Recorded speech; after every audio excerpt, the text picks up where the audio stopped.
Todd Fahnestock, author of the Colorado Authors League Award finalist YA novel Summer of the Fetch. Today I'm going to give you a little hook for the book and then read a couple pages of chapter 1 for you. All right, so here's the hook for the story. 17-year-old Eric is rock climbing in Canyonlands, right? And it's his first time rock climbing, and he has gone way out beyond his skill level. His protection that he's placed all the way up along the rock, that he has the rope tied to his belt, he's 30 feet beyond the last piece of pro that he's placed, right? So if he falls, it's going to be a 60-foot whipper and a broken leg, probably at least. And he cannot find a handhold. He's looking, he can't find a handhold, and finally he sees one in an overhang up and behind him almost, and he jumps for it and misses. But just as he misses, two slender hands reach down, grab his wrists, pull him up to secure him on that hold, and then he clambers to the top to find this beautiful woman sitting on a rock. She's decked out in full climbing regalia, and she looks at him and she says, "I'm your fetch." And he says, "What's a fetch?" She says, "I am a spirit of good luck and fortune, and if you dance with me, I will make you legendary for the summer. Anything you've ever wanted to do, you can try it, and I'll be right there with you, making sure you don't fail. Anything you've ever been afraid of, go for it. But at the end of the summer, on the eve of your 18th birthday, you will die." So that's the hook for the story. And now I'm going to read you just a little bit of the first chapter. Summer of the Fetch, Chapter 1. I remember everything about the day I first saw the fetch. It was the spring of 1988, but the warming air whispered of summer. I remember the deep blue of the sky, the smell of the sagebrush, and the sun slowly sinking toward the horizon. I remember the window framing her, this magical creature who was going to change my life forever. My mother had just died a week ago in a car crash, and my life as I knew it was over. All my hopes for the future were fading. I could only see one path in front of me now, and I waited for it, like a criminal waits for his execution. I sat alone on my bed in our house, clutching my acceptance letter to the Colorado College.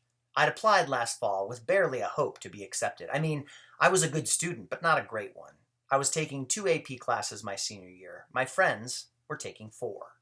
They were going to places like Princeton and Brown. Except for Gage, of course. He hated the Ivy League pukes, and he'd gotten his acceptance letter from CC weeks ago. I'd been waiting for mine for months in tense anticipation. Now I had it, and I might as well light it on fire for all the good it was going to do me. I wasn't going to college anymore. My chance to attend, slim from the beginning, had dropped to 0. With Mom gone, I had no one in my corner. My dad would rather stick a fork in his eye than pay for what he called an overpriced piece of paper. I looked around at the white walls of my room. Curtains of light blue and white fluttered on the cool spring breeze. My room had always made me feel safe, but now it felt desolate. Once, we had all lived in this house, Mom and Dad and my head-banging older brother, but now it was just me, staring at the white walls, waiting for a phone call that had my stomach in knots. A year ago, my family had burst apart. My parents had divorced. Dad took some stupid job in Malaysia and moved there with his new wife. My brother moved to California to work at UCLA as a janitor while he pursued his dream of becoming a rock star, and my mother and I stayed here. Our house was perched on a rise on Florida Mesa, about 10 minutes from the little town of Durango. I could only see 3 other houses from my window, and each was far away. They didn't stack houses right next to each other on the mesa like they did in town. It took a good 2 minutes of walking to reach our closest neighbor. It was mid-May, about a week from my high school graduation. The days were mild, the nights cool, but I could feel summer coming. The Colorado sun shone down on the oak trees and fields outside my window, and every now and then a breeze would blow the scent of warming sagebrush through the window. I felt like at any moment I would catch a whiff of sunblock too, like someone outside was trying to grab a little bit of summer before it was actually here. Sunblock always made me think of the pool in town, which made me think of Tina Cartwright in a swimsuit.